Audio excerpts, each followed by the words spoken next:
ఏ కోణం అంటే మానవ దేహాన్ని ధరించుకొని వచ్చిన తర్వాత ఆయన స్థితి ఏమై ఉంది. మానవ దేహాన్ని ధరించుకొని వచ్చిన తర్వాత ఆయన స్థితి ఏమై ఉందో మనం ఒకసారి చూద్దాము. క్రీస్తు దేవుని కుమారుడై ఉన్నాడు. మానవ దేహాన్ని ధరించుకొని వచ్చిన తర్వాత క్రీస్తు దేవుని కుమారుడై ఉన్నాడు. మనము యోహాను సువార్త 20వ అధ్యాయము 31వ వచనం చూసినట్లయితే ఇక్కడ మనకి తేటగా తెలియజేస్తుందండి.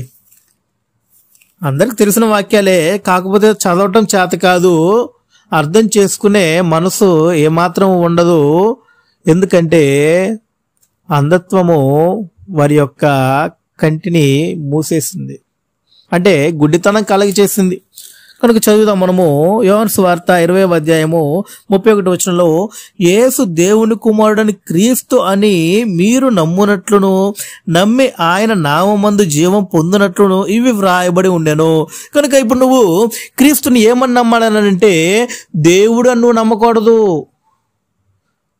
దేవుని కుమారుడని నమ్మాలి. నువ్వు యేసుక్రీస్తు నిత్యుడే, దేవుడు అంటే నిత్యుడని అర్థం. నువ్వు నిత్యుడని నమ్మిన తర్వాత ప్రత్యేకించి ఈయన నాకు దేవుడని నీ మనసులో నువ్వు ప్రతిష్ఠించుకోవాల్సిన అవసరం లేదు. అలా ప్రతిష్ఠించుకోమని చెప్పలా. యేసు దేవుని కుమారుడని క్రీస్తు అని నీ మనసులో నువ్వు ప్రతిష్ఠించుకోవాలి. అది చెప్తుంది లేఖనం. నువ్వు నిత్య జీవాన్ని పొందాలనుకుంటున్నావా? నువ్వు నిత్య జీవాన్ని పొందాలనుకుంటే నువ్వు క్రీస్తు ప్రభుని ఏమని అంగీకరించాలనంటే యేసు దేవుని కుమారుడైన క్రీస్తు అని మీరు నమ్మునట్లును నమ్మి ఆయన నామమందు జీవం పొందినట్లును ఇవి వ్రాయబడి ఉండెను. మరి నువ్వు క్రీస్తు నామమన అనగా క్రీస్తు నామము అంటే మరి ఇంకొక సబ్జెక్ట్ ఇది. క్రీస్తు నామం అంటే క్రీస్తు అధికారం కింద అని అర్థం. క్రీస్తు అధికారం కింద నువ్వు జీవాన్ని పొందాలి అని అంటే నువ్వు క్రీస్తుని ఏమని అంగీకరించాలంటే దేవుని కుమారుడని అంగీకరించాల్సిన అవసరం ఉంది. ఎవరు? యేసుక్రీస్తు. ఆయనే నిజమైన దేవుడును మన నిత్య జీవమునై ఉన్నాడంటే ఎవరి గురించి మాట్లాడుతున్నాడని అర్థం? ఎగ్జాక్ట్లీ. ఏమైనా అర్థమవుతుందా? కాబట్టి ఇక్కడ సందర్భం ఏమిటనంటే నిజమైన దేవుడు యేసుక్రీస్తు అని చెప్పడానికి కారణం ఏమిటనంటే నిన్ను పాపం విషయంలో రక్షించడం అయితేనేమి, క్షమించడం అయితేనేమి, నీ ప్రార్థనలు వినే విషయంలోనైతేనేమి, నువ్వు ఎంత కష్టంలో ఉన్నా నీవు ప్రార్థన చేస్తున్నావా అన్నిటికీ కూడా సమాధానం ఇస్తాడంట. మనమేమి అడిగినాను ఆయన మనవి ఆలకించునని.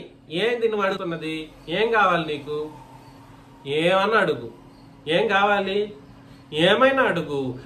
నీ ప్రార్థనలకు సమాధానం ఇచ్చే నిజమైనటువంటి దేవుడు ఆ యేసుక్రీస్తు. నీ ప్రార్థనలకు సమాధానం ఇవ్వడానికి ఆ నిజ దేవుడు సిద్ధంగా ఉన్నాడు. యేసుక్రీస్తుకే ప్రార్థన చేయకూడదనే బోధ ఒకటి ఉంది క్రీస్తు సంఘాల్లో. ప్రార్థనలకు సమాధానం ఇచ్చే నిజ దేవుడు యేసుక్రీస్తు.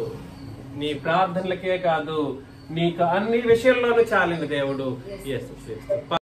క్రీస్తు కూడా నాకు దేవుడే అని నువ్వు అంగీకరించావనుకో, యెహోవా కూడా నాకు దేవుడే అని నువ్వు అంగీకరించావనుకో, అంటే నీకు ఇద్దరు దేవుళ్ళుగా నువ్వు విశ్వసిస్తున్నావు అనుకో, లేదా పరిశుద్ధాత్మను కూడా కలిపి ముగ్గురు దేవుళ్ళుగా నువ్వు విశ్వసించి నీ హృదయం అందు నువ్వు ప్రతిష్ఠించుకున్నావు అనుకో, దాని గురించి గ్రంథంలో అసలు మాట్లాడలా. పరిశుద్ధాత్ముడు నీకు సంచికరువుగా ఉంటాడు అంటే భయాన అడ్వాన్స్డ్. తండ్రి అయిన దేవుడిని మాత్రం నువ్వు దేవుడిగా విశ్వసించాలని గ్రంథం మనకి తేటగా తెలియచేస్తుంది. గ్రంథం మనకు అది కదా చెబుతుంది. మనుషుడు అది నమ్మాలి. కనుక నువ్వు క్రీస్తుని ఏమని విశ్వసించాలని అంటే దేవుని కుమారుడిగా విశ్వసించాల్సిన అవసరం ఉంది. క్రీస్తు ఎప్పుడైతే మానవ దేహాన్ని ధరించుకొని భూలోకానికి వచ్చాడో, వచ్చిన ఆయన నువ్వేమని విశ్వసించాలంటే ఈయన దేవుని కుమారుడిని విశ్వసించాల్సిన అవసరం ఉంది. ప్రభువైన యేసుక్రీస్తు వారు ఫిలిప్పీ అనే కైసర ప్రాంతానికి వెళ్ళినప్పుడు శిష్యులతో మాట్లాడుతూ ఉంటాడు. ఓహో, ఈ యొక్క ప్రాంతంలో నా గురించి ఏమనుకుంటున్నారు ఒకసారి చెప్పండి అంటే, అప్పుడు శిష్యులు ఒక్కొక్కరు ఒక్కొక్క మాట చెప్తారు. బాప్తిస్మిచ్చి యోహాననియో, ప్రవక్తలు ఎవరో ఒకనో వగేరా వగేరా సంగతులు చెప్తారు. అయితే పేతురు నువ్వేమనుకుంటున్నావు చెప్పు అంటాడు. అయ్యా, నువ్వు సర్వోన్నతుడివైన దేవునివయ్యా అని నేను విశ్వసిస్తున్నానని చెప్పట్లా. ఏం చెప్పట్లా? నువ్వు సర్వోన్నతుడైన దేవుడివయ్యా అని చెప్పట్లా. నువ్వు దేవుని కుమారుడు అని నేను విశ్వసిస్తానని చెప్పాడు. ఏం చెప్పాడు? నువ్వు దేవుని కుమారుడు అని నేను విశ్వసిస్తామని చెప్పాడు. చెప్పగానే యేసుక్రీస్తు వారు లేదు లేదు పేతురు, నువ్వు తప్పు చెప్పావు, నేను దేవుణ్ణి నువ్వు విశ్వసించాలని చెప్పలా. నువ్వు చెప్పింది నిజమే, నేను దేవుని కుమారుణ్ణే, ఇది నీ వల్ల కలిగినది కాదు, మానవ జ్ఞానం ఏమాత్రమో కాదు, కానీ ఇది నా తండ్రి నీకు అనుగ్రహిస్తేనే నువ్వు ఇది చెప్పగలిగావని ప్రభువైన యేసుక్రీస్తు వారు మరలా తిరిగి దాన్ని బలపరిచాడు. ఇది కదా గ్రంథం మనకు నేర్పిస్తుంది. ప్రభువైన యేసుక్రీస్తు వారు మానవ దేహాన్ని ధరించుకుని వచ్చిన తర్వాత నువ్వు గ్రీస్ ప్రభుని ఏమని గుర్తించాలంటే దేవుని కుమారుడే గుర్తించాలని ప్రభువైన యేసుక్రీస్తు వారు నేర్పించాడు. దయ్యములు సైతం దేవుని కుమారుడని చెప్పేసి మాట్లాడుతూ ఉన్నాయి. ఏమని చెప్తా ఉన్నాయి? దయ్యములు సైతం దేవుని కుమారుడని మాట్లాడుతూ ఉన్నాయి.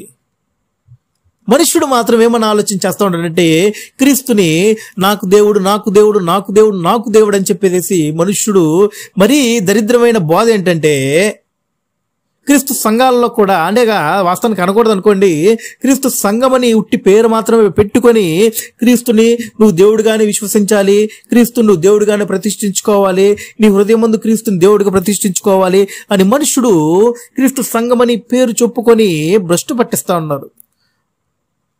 వారిలో ప్రాముఖ్యంగా ఈ చిన్నరాజు అనే ఒక ఆయన చాలా దారుణంగా తయారయ్యాడు. ఎవరు ఆయన? యేసుక్రీస్తు. అద్భుతమైనటువంటి ఒక సంగతి. మిమ్మల్ని నేను హెచ్చరిస్తున్న సందర్భం ఏమిటంటే, విషయం ఏమిటంటే, నీ అన్ని ప్రార్థనలకు సమాధానం ఇచ్చి నిజ దేవుడు యేసుక్రీస్తు. నీ ప్రార్థనలకే కాదు, నీకు అన్ని విషయంలోనూ చాలిన దేవుడు యేసుక్రీస్తు. మరి ఎక్కడ నేర్చుకున్నారో అర్థం కావట్లేదు. చెప్పాను కదా ఏమని, బైబిల్ గ్రంథంలో కొత్త నిబంధనలు కానివ్వండి పాత నిబంధనలు కానివ్వండి ఏబిసిడీలు అంటే ఏంటో కూడా వాళ్ళకి తెలియలా. మరి వారిలాంటి వారిని వెనకాలబడి వెంబడిస్తున్నారు.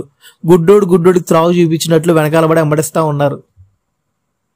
వాళ్ళ పరిస్థితి ఏమైందో నాకైతే తెలియదు, దేవునికి వదిలేస్తున్నా. వారిలాగా నా నోటికి పని చెప్పి తెగించి దూషించి తీర్పు ఇచ్చే స్థితికి నేను వెళ్ళను. చినరాజా గారు ఆయన తీర్పు తీర్చేస్తున్నాడు, పలానా నరకానికి వెళ్తాడు, పలానా నరకానికి వెళ్తాడు, పలానా నరకానికి వెళ్తాడని. కానీ గ్రంథం మనకి ఏం తేటగా తెలియజేస్తుందో చూడండి. ఒకసారి చూడండి, రోమిల్ రాసిన పత్రిక ఏమని తెలియజేస్తుందో మనకి.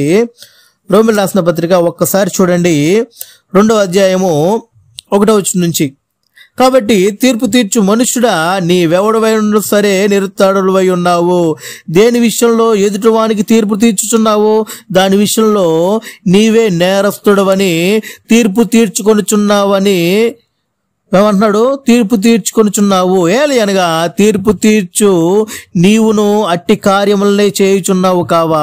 అట్టి కార్యములు చేయు వారి మీద దేవుని తీర్పు సత్యమును అనుసరించినదే అని ఎరుగుదుము. అట్టి కార్యములు చేయు వారికి తీర్పు తీర్చు వాటినే చేయుచున్న మనుషుడా, నీవు దేవుని తీర్పును తప్పించుకొందువా అని అనుకొందువా? లేదా దేవుని అనుగ్రహమును మారు మనస్సును పొందుటకు నీవు ప్రేరేపించుదనని ఎరుగక ఆయన అనుగ్రహైశ్వర్యమును సహనమును దీర్ఘశాంతమును తునీకరించదవా? నీ కాఠిన్యమును మార్పు పొందని నీ హృదయమును అనుసరించి ఉగ్రత దినమందు అనగా దేవుని న్యాయమైన తీర్పు బయలుపరచబడు దినమందు నీకు నీవే ఉగ్రతను సమకూర్చుకొనుచున్నావు. ఎంత తేటగా తెలియచేస్తున్నాడో చూడండి గ్రంథంలో మనకి. మరి ఈయన చిన్నరాజా ఆయన ఏం చేస్తున్నా ఉన్నాడంటే, దైవజనులు సైతము అనేకులను క్రీస్తు వైపునకు క్రీస్తులోనికి నడిపించిన దైవజనులను సైతము తన నోటితోటి తెగించి దూషించి నరకానికి వెళ్తారని మాట్లాడుతున్నాడే. ఇతని లాంటి వారి గురించే ఈ యొక్క లేఖనం తెలియచేసింది. రోమిల్ రాసిన పత్రిక 2వ అధ్యాయము 1వ వచనం నుంచి. చాలా జాగ్రత్తగా గమనించండి. కనుక మనము ఏం ఆలోచించేస్తా ఉన్నామంటే క్రీస్తు దేవుని కుమారుడై ఉన్నాడని ఆలోచించేస్తా ఉన్నాం. మనము మానవ దేహాన్ని ధరించుకొని వచ్చిన తర్వాత క్రీస్తుని నువ్వేమని అంగీకరించాలంటే దేవుని కుమారుడని అంగీకరించాలి. దేవుని కుమారుడును విశ్వసించాలంట, విశ్వసించాలి. చూడండి, యేసు దేవుని కుమారుని క్రీస్తుని మీరు నమ్మునట్లును నమ్మి ఆయన నామందు జీవం పొందినట్లు నీవు వ్రాయబడి ఉండడు. ఇది నమ్మితే నీకు జీవం దక్కుతుందంట. చూద్దాం ఒకసారి మనము. చూడండి, అపోస్తుల కార్యాలు దేవుడని కాదంట క్రీస్తును విశ్వసించాల్సింది, దేవుని కుమారుడని విశ్వసించాలంట. ఏమని విశ్వసించాలి? దేవుని కుమారుడిని విశ్వసించాలంట. దేవుని కుమారుడిని విశ్వసిస్తేనే నిత్య జీవాన్ని నీకు అనుగ్రహిస్తాడంట, లేకపోతే అనుగ్రహించాడంట. చూడండి, అపోస్తల కార్యములు 8వ అధ్యాయము మనము 36వ వచనం చూద్దాము. ఇక్కడ సందర్భం ఏమంటే ఫిలిప్పు మరియు నపుంసకుడు. నపుంసకుడు సువార్త విన్నాడు. విన్న తర్వాత తను బాప్తిజం తీసుకోవడానికి సిద్ధపడినప్పుడు జరిగిన సందర్భం మనం చూస్తాం. ఇప్పుడు అపోస్తల కార్యములు 8వ అధ్యాయము 36వ వచనము. అతడు చూడండి, చాలా జాగ్రత్తగా గమనించండి. వారు త్రోవలు వెళ్ళుచుండగా నీళ్లున్న ఒక చోటికి వచ్చినప్పుడు నపుంసకుడు, ఇదిగో నీళ్లు, నాకు బాప్తిస్మిచ్చుటకు ఆటంకమేమని అడిగాడంట. రథము నిలుపుమని ఆజ్ఞాపించను. ఫిలిప్పు, నీవు పూర్ణ హృదయముతో విశ్వసించిన ఎడల పొందవచ్చునని చెప్పాను. ఓహో, బాప్తిజం తీసుకుంటానని అడిగితే నీవు విశ్వసిస్తే పొందుకోవచ్చు అని చెప్తున్నాడు ఈయన. అప్పుడు ఏమని విశ్వసించాడు చూడండి. అతడు యేసు క్రీస్తు దేవుని కుమారుడని విశ్వసించుచున్నాను ఉత్తరం ఇచ్చాను. ఫిలిప్పు నపుంసకుడు ఇద్దరు నీళ్ళలోనికి దిగిరి అంతటా ఫిలిప్పు అతనికి బాప్తిస్మం ఇచ్చాను. ఏంటి ఇక్కడ విచిత్రంగా ఉందే. మరి ఈ పార్థసారథి అని ఆయన, చినరాజా అని ఆయనేమో యేసుని దేవునిగా విశ్వసించాలి మీరు, అప్పుడే మీకు రక్షణ వస్తుందని చెప్తున్నాడు. మరి ఎక్కడేమో మనకి ఫిలిప్ గారేమో యేసు దేవుని కుమారుడని క్రీస్తు అని నపుంసకుడు విశ్వసిస్తే బాప్తిస్మం ఇచ్చాడేంటి? ఓహో, లేఖనం అలా చెప్పింది కాబట్టి లేఖనాన్ని అనుసరించిన ఫిలిప్పు అతనికి బాప్తిస్మం ఇచ్చాడు. మరి లేఖనాలను అనుసరించకుండా యేసుని దేవునిగా నీ హృదయమందును ప్రతిష్ఠించుకొని విశ్వసించని బోధ చేసే వాళ్ళ పరిస్థితి ఏమిటి? అది వారికే వదిలేస్తున్నా. ఎందుకంటే తీర్పు తీర్చే పని నాది కాదు కదా, దూషించడం నా పని కాదు కదా. మేము కేవలం ఆదిమ సంఘ అపోస్తలుల బోధన మాత్రమే చేస్తాం. మనుషుల మీద కోపాలు ద్వేషాలు పెట్టుకొని మాటల రూపంలో దాన్ని వ్యక్తపరచం. ఒక మనుషుడు మాట్లాడే మాటల ద్వారా చెప్పొచ్చు తన మనసులో ఎంత కోపం నిండి ఉన్నదో, ఎంత పగ, ద్వేష, కుట్రలు, కుతంత్రాలు నిండి ఉన్నావో తెలియచేయొచ్చు. చాలా జాగ్రత్తగా గమనించండి సోదరులారా. గ్రంథాన్ని గ్రంథంగా విశ్వసించండి. క్రీస్తుని నువ్వేమని విశ్వసించాలి? దేవుని కుమారుడుగా విశ్వసించాలి, దేవునిగా కాదు. దేవుని కుమారుడుగా విశ్వసించాలి. దేవుణ్ణి ఏమని విశ్వసించాలి? చూడండి, లేఖనాలు చూడండి. మీరు మనుషులు చిన్నరాజా లాంటి వారి యొక్క దుర్బోధనల్ని గుడ్డిగా నమ్మిపోకండి. మీరు లేఖనాలను చదవండి.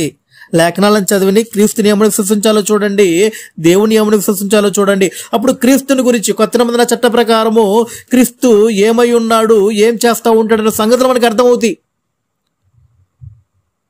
యోహాను సువార్త 17వ అధ్యాయం 3వ వచనంలో ప్రభువైన యేసుక్రీస్తు స్వయాన తండ్రితోటి ఏమని విశ్వసించాలో తేటగా తెలియజేశాడు. తండ్రి అయిన దేవుణ్ణి తన్ను ఏమని విశ్వసించాలో తేటగా తెలియజేశాడు. యొక్క స్థితులను కూడా తెలియజేశాడు. చూడండి, యోహాను సువార్త 17వ అధ్యాయము 3వ వచనం నుంచి, అద్వితీయ సత్యదేవుడువైన నిన్నును, చూడండి, అద్వితీయ సత్యదేవుడువైన నిన్నును నీవు పంపిన యేసుక్రీస్తుని ఎరుగుటయే నిత్య జీవము. ఓహో, ఇదేంటి ఇక్కడ ఎలా ఉంది? మరి పార్థసారథి అని ఆయన అలియాస్ చిన్నరాజా అని ఆయన ఏమని చెప్పుకుంటా ఉన్నాడంటే యేసుని దేవునిగా విశ్వసించండి అని చెప్తున్నాడు. అలా చెప్పింది ఆ గ్రంథం నీకు? ఎక్కడ ఉంది యేసుని దేవుడిగా విశ్వసించు నువ్వని? అసలు దేవుడు అంటే ఏంటో తెలుసిన? దేవుడు అంటే పేరు కాదు నాయనా. దేవుడు అంటే అది ఒక వ్యక్తిని గుర్తించే పేరు కాదు. మన మానవ దేహానికి ఒక రూపం ఉంటుంది, నీ మానవ దేహానికి ఒక రూపం ఉంటుంది, ప్రతి ఒక్క మానవ దేహానికి ఒక రూపం ఉంటుంది. ఆ రూపాన్ని గుర్తించడానికే ఒక నామం కావాలి. నా పేరు విక్రమ్. ఒక సహోదరుడి పేరు ఒక పేరు ఉంటుంది, మరొక సహోదరుడి పేరు ఇంకొక పేరు ఉంటుంది, నా తల్లిదండ్రులకు ఒక పేరు ఉంటుంది, నా బిడ్డలకు ఒక పేరు ఉంటుంది. అలాగూ మానవ దేహానికి ఒక నామం ఉంటుంది. దేవుడు అనేది ఒక వ్యక్తిని గుర్తించడానికి కలిగిన నామం కాదది. ఒక వ్యక్తిని గుర్తించడానికి కలిగిన నామం కాదది. నువ్వు దేవునిగా విశ్వసించని చెప్పడానికి యేసుక్రీస్తు వారిని. దేవుడు అనేది నిత్యత్వ స్థితిని చూపించే జాతినామం అనే సంగతిని మనకు గమనించాల్సిన అవసరం ఉంది. చూడండి ఒకసారి నిర్గమకాండం చూడండి, తేటగా తెలియచేస్తారు మన గ్రంథంలో. ఇక్కడ దేవుడు అంటే ఏంటి అనేది తేటగా మనం అర్థం చేసుకోవాల్సిన అవసరం ఉంది. మనుషులేమో తమకిష్టం వచ్చినట్లుగా బోధలు చేస్తా వెళ్ళిపోతా ఉన్నారు. వీళ్ళేం చేస్తానంటే మిగిలిన వారు ఏదో చెప్తున్నాడు కదా, జ్ఞానాన్ని ప్రదర్శిస్తా ఉన్నాడు కదా అని గుడ్డిగా వినేసి నమ్మేసి సంకలు కొట్టుకొని అయ్యో మాకేదో జ్ఞానం వచ్చేసింది అనుకుంటా ఉంటారు. ఎగిరి గంతులేస్తా గ్రంథాన్ని మాత్రం పట్టుకొని పరిశీలించరు. అలాగ ఉందా లేదా లేఖనమని. నేను మాట్లాడే ప్రతి మాట లేఖనాన్ని చూపించి మాట్లాడుతూ ఉన్నాను. సందర్భానుకూలంగా మాట్లాడుతున్నాను, సందర్భం లేకుండా మాట్లాడట్లా. చూపించిన లేఖనం ప్రభువైన యేసుక్రీస్తు వారి ప్రభువైన యేసుక్రీస్తు వారు మాట్లాడిన లేఖనం చూసాం మనము. యోహాను సువార్త 17వ అధ్యాయము. అద్వితీయ సత్యదేవుడు అయిన నిన్నును నీవు పంపిన యేసుక్రీస్తుని ఎరుగుటే నిత్య జీవాన్ని పొందుకోవాలి అని అంటే నువ్వు ఒక్కడివే దేవుడు అనే సంగతిని నమ్మాలంట. అద్వితీయ సత్యదేవుడు అయిన నిన్నును అంటే ఒక్క దేవుడు అయిన నిన్ను ఎరగాలంట. నీవు పంపిన యేసుక్రీస్తు ఎవరో ఎరగాలంట. యేసుక్రీస్తు ఎవరో ఎరగకపోతే నువ్వు నిత్య జీవాన్ని ఎలా పొందుకుంటావు? అందుకే మనం చదివాము యోహాను సువార్త 20వ అధ్యాయము 31వ వచనంలో ఏమని చదివాము అక్కడ? యేసు దేవుని కుమారుడిని క్రీస్తును నమ్మునట్లును నమ్మి ఆయన నామమందు జీవం పొందునట్లును ఇవి వ్రాయబడి ఉండెను. నీవు పంపిన క్రీస్తుని ఏమని నమ్మాలి అనగా అద్వితీయ సత్యదేవుడు అయిన ఆయన పంపిన క్రీస్తుని ఏమని నమ్మాలనంటే దేవుని కుమారుడను నువ్వు నమ్మాల్సిన అవసరం ఉంది. దేవుని కుమారుడను నువ్వు నమ్మితేనే నువ్వు నిత్యజీవాన్ని పొందుకుంటావంట. యేసుక్రీస్తు దేవుడని నువ్వు విశ్వసిస్తే నిత్యజీవాన్ని నువ్వు పొందుకోలేవు. కారణం ఏంటి? నీ దేవుడు ఒక్కడే, ఆయన యెహోవా అని నువ్వు నమ్మాల్సిన అవసరం ఉంది. చూడండి నిర్గమకాండం చూడండి. దేవుడు అంటే అది ఒక వ్యక్తిని గుర్తించే నామం కాదని, నిత్యత్వాన్ని సూచించే ఆది అంతం లేని వారి యొక్క జాతి నామం అనే సంగతులు మనము గమనించాల్సిన అవసరం ఉంది. నరుడు అనే ఒక జాతి ఉంది. ఈ నరుడికి ఒక నరుడిని గుర్తించే నామము ఏదో ఒకటి మనిషితో వచ్చి నామం పెట్టుకుంటాడు. కానీ దేవుడు మన పోలికి చొప్పున మన స్వరూపమందు నరులను చేయదమా అన్నాడు. నరజాతి గురించి మాట్లాడుతున్నాడు అక్కడ. అది నరజాతి నామం. అది హెబ్రూలో ఆదమా అన్నాడు. అనగా ఆదమా అంటే ప్రజలు అని అర్థం, లేదా నరులు అని అర్థం. ఆదాం అంటే నరుడు అని అర్థం, ఆదం అంటే నరుడు అని అర్థం హెబ్రీలో. అది మనుష్యుడు ఎంత అజ్ఞానంగా వ్యవహరిస్తూ ఉన్నాడు అనంటే ఏదేదో గుడ్డిగా నమ్ముతా వెళ్ళిపోతా ఉన్నారు. దేవుడు మన పోలికి చొప్పున మన స్వరూపం నరులను చేయదుము అన్నాడు. నరుడంటే ఆదాము. ఆదాం అంటే హెబ్రూలో నుంచి డైరెక్ట్ తీసుకున్నాడు ఆ పదాన్ని. ఆదాం అన్నాడు. ఆదాం అంటే నరుడు లేదా నరులు అని అర్థం వస్తుంది. ఆదామా అంటే నరులు అని అర్థం. ఆదాం అంటే నరుడు అని అర్థం. దేవుడు మాట్లాడిన పదం అది. చూడండి మనము చాలా జాగ్రత్తగా గమనిద్దాం. మనము నిర్గమకాండము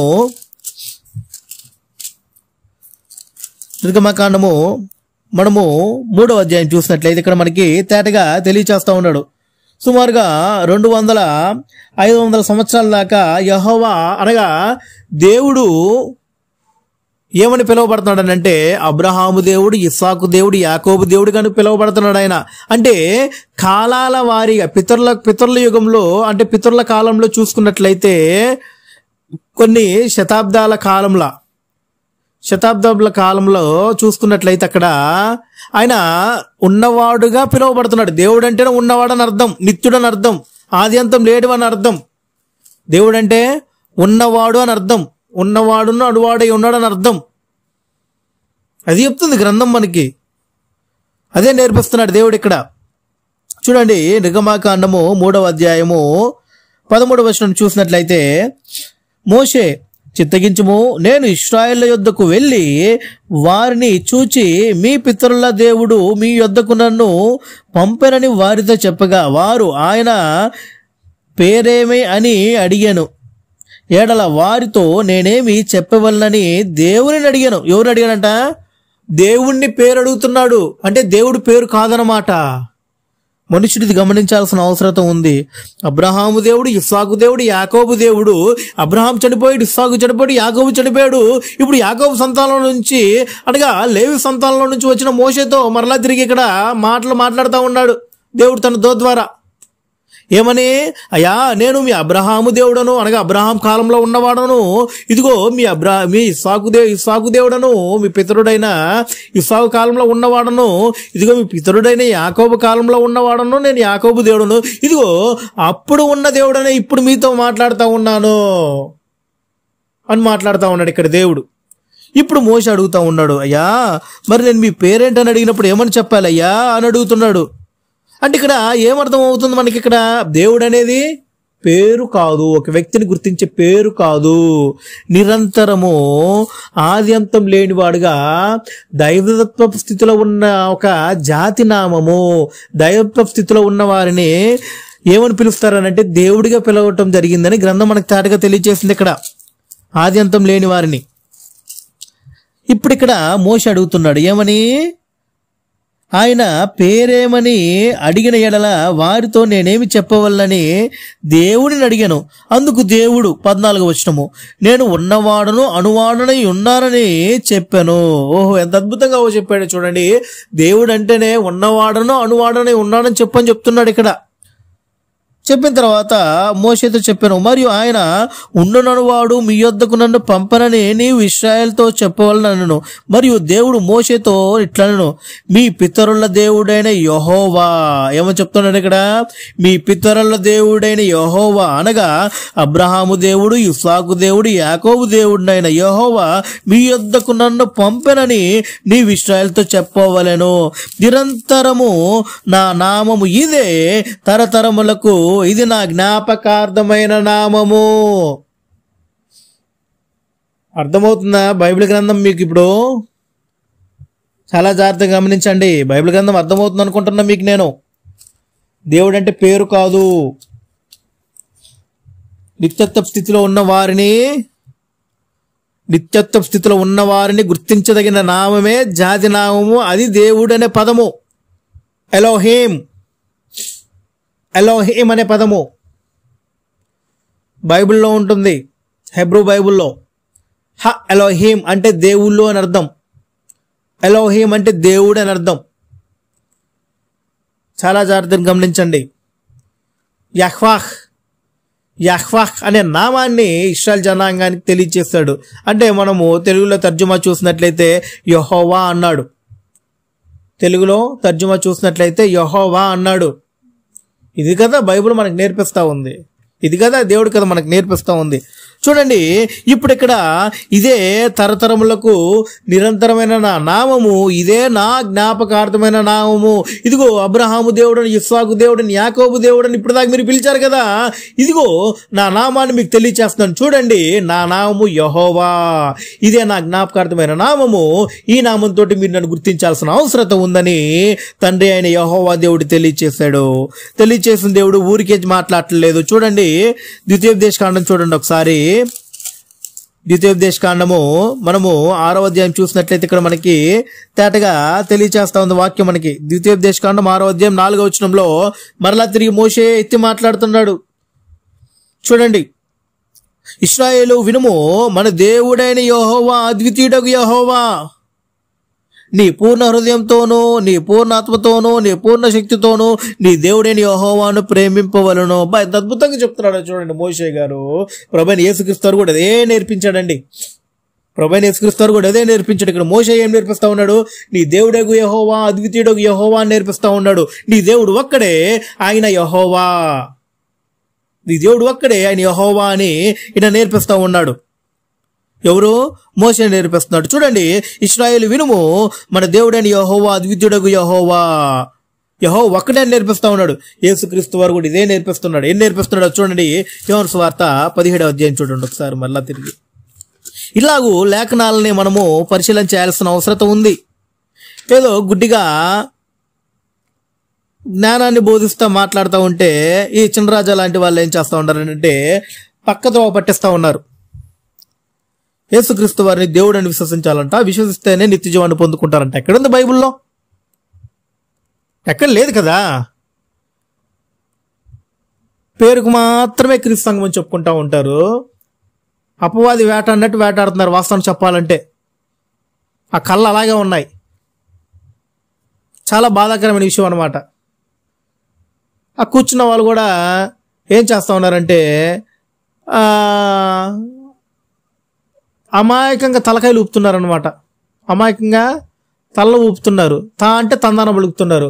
బైబిల్లో ఏం చెప్తున్నాడు ఏంటి అనేది, అసలు చెప్పే వాక్యం ఏంటి, మాట్లాడే పొంతలు లేకుండా మాట్లాడుతూ ఉంటే వీళ్ళేమో తలకాయ ఊపుతున్నారు తందాన అని. అదేంటో అర్థం కావట్లేదు, విచిత్రంగా. చూడండి, ప్రభువైన యేసుక్రీస్తు కూడా అదే నేర్పిస్తున్నాడు. ఏమని నేర్పిస్తున్నాడో చూడండి. మోషే ఏం నేర్పించాడు? ఇశ్రాయేలు వినుము, నీ దేవుడగు యెహోవా, అద్వితీయుడగు యెహోవా, నీ దేవుడు ఒక్కడే, ఆయన యెహోవా అని విశ్వసించాలని మోషే నేర్పించాడు.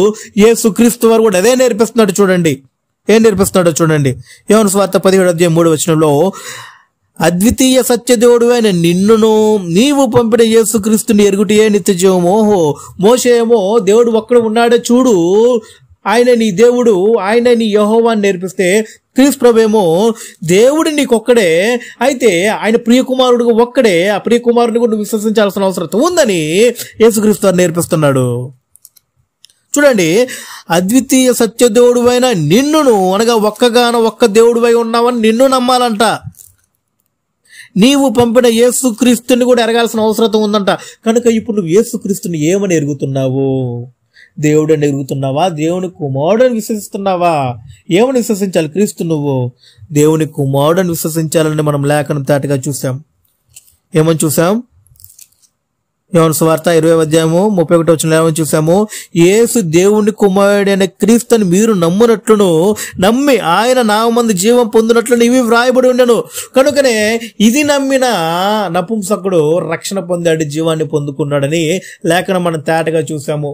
ఇదిగో రథం నిలుపుము, నాకు బాప్తిస్మం ఇచ్చటకు ఆటంకం ఏమి, ఇక్కడ నీళ్ళు ఉన్నాయి కదా అని అంటే, అప్పుడు ఫిలిప్ అన్నాడు, నీకు ఆటంకం ఉంది, నీ విశ్వాసం ఏంటున్నావు నాకు చెప్పు, నీ విశ్వాసం చెబితేనే, నీ విశ్వాసం సరి అనేది అయితేనే నీకు బాప్తిస్మం ఇవ్వడం జరుగుతుందని ఫిలిప్పు నపుంసకుడితో మాట్లాడటం జరిగింది అక్కడ. అప్పుడు ఫిలిప్పు తేటగా మాట్లాడుతున్నాడు. ఏమని? యేసు దేవుని కుమారుడైన క్రీస్తుని విశ్వసిస్తున్నాను అన్నాడు. తక్షణమే బాప్తిస్మం ఇచ్చాడు. కాదు నాయన, నువ్వు యేసుని దేవుని కూడా విశ్వసించాల్సిన అవసరం ఉంది, అప్పుడే బాప్తిస్మం ఇస్తానని చెప్పలా. మరి చిన్నరాజా నాయన ఏం చేస్తా ఉంటాడంటే, యేసును కూడా దేవుడిగా విశ్వసించాలంట, విశ్వసిస్తేనే తన జీవాన్ని పొందుకుంటాడంట. ఎక్కడుంది బైబుల్లో? ఆ చిన్నరాజా నాయన ఇంకా సొంతగా బైబుల్ ప్రింట్ చేసుకుని తీసుకొచ్చుకొని చదువుకొని వినిపించాలా. అంతకన్నా దరిద్రం ఇంకెక్కడ లేదు భూలోకంలో నన్ను అడిగితే. కనుక చాలా జాగ్రత్తగా గమనించండి సోదరులారా. మనం ఇప్పుడు 2 పాయింట్లను మాట్లాడాము. ఒకటి, యేసుక్రీస్తు వారు నిత్యుడై ఉన్నాడు. జగత్తు పునాది వేయబడక మునిపే నిత్యత్వంలో ఉన్నాడు. ఆయన నిత్యుడు అనే సంగతి మనం చూసాం. నిత్యుడిగా ఉన్నప్పుడు ఆయన వాక్యంగా పిలువబడ్డాడని చూసాం. మానవ దేహాన్ని ధరించుకొని శరీరధారిగా భూలోకానికి వచ్చినప్పుడు ఆయన యేసుగా పేరు పెట్టబడిందని చూసాం. అది మానవ దేహాన్ని గుర్తించడానికి పేరు పెట్టబడిందని చూసాం. క్రీస్తు అనేది ప్రవచన నామని మనం చూసాం. క్రీస్తు అంటే అభిషక్తుడని, రక్షకుడని యేసు అంటే చూసాం మనం. కనుక మనము అది ప్రవచన నామని చూసాం. ఇప్పుడు క్రీస్తుని నువ్వేమని విశ్వసించాలంటే దేవుని కుమారుడిగా విశ్వసించాలని మనం చూసాం. ఇప్పుడు క్రీస్తుని, ఈ రక్షకుణ్ణి, ఈ అభిషక్తుణ్ణి మనం ఏమని విశ్వసించాలని చూసాం? దేవుని కుమారుడిగా విశ్వసించాలని చూసాం. యేసు దేవుని కుమారుడిని క్రీస్తుని విశ్వసించి నేడలా పొందవచ్చును అన్నాడు. ఏసే దేవుడిని నువ్వు విశ్వసిస్తే నువ్వు రక్షణ పొందుతావు బైబుల్లో లేదు. దేవుడు అంటే జాతి నామం, ఆది అంతం లేనివాడై ఉన్నాడు, నిత్యుడై ఉన్నాడు అనే సంగతి మనం గమనించాల్సిన అవసరం ఉంది. నువ్వు యెహోవానే నీకు దేవుడుగా నువ్వు విశ్వసించాల్సిన అవసరం ఉంది. విశ్వాసం నువ్వు నమ్మాలి. క్రీస్తుని నువ్వు ప్రభువుగాను రాజుగాను దేవుడు నియమించాడు. ఇది తర్వాత సంగతి, మనం తర్వాత మాట్లాడతాము. కనుక మనము మొదటిగా 2 పాయింట్లు మాట్లాడాము. ఒకటి, ప్రభువైన యేసుక్రీస్తు వారు నిత్యుడై ఉన్నాడని, అనగా దానికి అర్థం ఆది అంతం లేనివాడని. ఆది అంతం లేనివాడంటే దైవత్వంలో ఉన్నవాడని, దైవత్వంలో ఉన్నవారే దేవుడిగా పిలువబడతాడని, ఈ దేవుడిగా పిలువబడే ఆయనకే నామం ఉంటదని, ఆ నామమే యెహోవా అని, మరొక ఆయన వాక్యం అని మనం గ్రంథంలో చూసాం. ఈ మానవ దేహాన్ని ధరించుకుని వచ్చిన తర్వాత క్రీస్తుగాను ప్రభువుగాను పిలువబడ్డాడని మనం చూసాం. ఈ క్రీస్తుగా ప్రభువుగా పిలువబడిన ఆయనని దేవుని కుమారుడుగా విశ్వసిస్తేనే నువ్వు రక్షణ పొందుకుంటామని మనం చూసాం. కనుక మనము ఇంకా మిగిలిన అంశాలు కూడా ఉన్నాయి, వాటిని మనము త్వరలోనే మరలా మాట్లాడుకుందాము. కనుక దీనికి ముందుగా కూడా ఒక వీడియో చేయటం జరిగింది, అది కూడా శ్రద్ధగా గమనించండి. అది పార్ట్ 1గా చేస్తాం, ఇది ఇప్పుడు పార్ట్ 2గా చేస్తున్నాం అనమాట. కనుక ఈ యొక్క అంశాలన్నీ కూడా ఒక వీడియోలోనే పొందుపరచడం కుదరదు కనుక పార్ట్ 1, పార్ట్ 2, పార్ట్ 3గా అట్లాగా కంటిన్యూషన్గా విభజించడం జరుగుతుంది. కనుక సత్యవాక్యాన్ని సరిగా విభజించగలిగిన విధానాన్ని, ఆదిమ సంఘ అపోస్తలుల బోధని శ్రద్ధ కలిగి నేర్చుకోవాలి, సత్య మార్గంలో నడవాలనుకుంటే ఈ యొక్క వాక్యాలన్నింటినీ కూడా శ్రద్ధగా విని సత్యవాక్యం వైపు మీరు ముందుకు నడవలసిందిగా ప్రభుపేట మనవి చేస్తా ఉన్నాము. ఇలాగా క్రీస్తు సంఘం అని పేరు మాత్రం పెట్టుకొని దుర్బోధలు చేస్తున్న వారిని గుడ్డిగా నమ్మకండి. బైబిల్లో వాక్యం ఉన్నలాగున అక్కడ సందర్భాన్ని బట్టి ఏం మాట్లాడుతున్నాడు ఏంటనే సంగతుల్ని కూడా గమనించాల్సిన అవసరం ఉంది. చాలా జాగ్రత్తగా గమనించండి. బైబిల్లో ఏ వాక్యం ఏం చెబుతున్నాడు అనే సంగతిని మనము గమనించాల్సిన అవసరం ఉంది. ఏ సందర్భంలో ఏం మాట్లాడుతున్నాడో ఆ విషయాలు కూడా గమనించాల్సిన అవసరం ఉంది. కనుక మీకు ఏమైనా సందేహాలు ఉంటే దయతో కామెంట్స్ రూపంలో తెలియచేయాల్సిన అవసరం ఉందని ప్రభుపేట మనం చేస్తా ఉన్నాను. కనుక ఈ యొక్క సందేశం ఇంకా ముగియలేదు, ఇంకా ఉన్నాయి. క్రీస్తు పాపి విమోచకుడని, క్రీస్తు ప్రభు రాజని, క్రీస్తు ప్రధాన యాజకుడని, క్రీస్తు ఉత్తరవాదని. కనుక క్రీస్తు పాప విమోచకుడు, క్రీస్తు పాప విమోచకుడు, పాప విమోచకుని పట్ల నీ విశ్వాసం ఏమై ఉండాలి. క్రీస్తు ప్రభు రాజు, ఈ రాజు పట్ల నీ విశ్వాసం ఏమై ఉండాలి. క్రీస్తు ప్రధాన యాజకుడు, క్రీస్తు ప్రధాన యాజకుడు అంటే ప్రధాన యాజకుని పట్ల నీ విశ్వాసం ఏమై ఉండాలి. క్రీస్తు ఉత్తరవాది, కనుక ఈ ఉత్తరవాది పట్ల నీ విశ్వాసం ఏమై ఉండాలి అనే సంగతుల గురించి మనం ఇంకా నేర్చుకుంటాం. కనుక ఇప్పుడు మనం నేర్చుకుంది 2 అంశాలు మాత్రమే. 1 క్రీస్తు నిత్యుడు అనే అంశము, 2 క్రీస్తు దేవుని కుమారుడు అనే సంగతిని గురించి మనం నేర్చుకున్నాము. కనుక మనము ఇలాగూ ఒక్కొక్క అంశాలని మనము శ్రద్ధగా నేర్చుకున్నట్లయితే మనము సత్యవాక్యం వైపును, నిత్యత్వం వైపును నడవగలము. కనుక శ్రద్ధగా మీ అందరికీ క్రీస్తు ప్రభు పేరిట ప్రేమపూర్వక వందనాలు తెలియజేస్తూ సత్యవాక్యాన్ని సరిగా విభజన చేసుకొని నేర్చుకొని సత్యం వైపు నడవవలసిందిగా క్రీస్తు పేరిట వందనాలు తెలియజేస్తా ఉన్నానండి.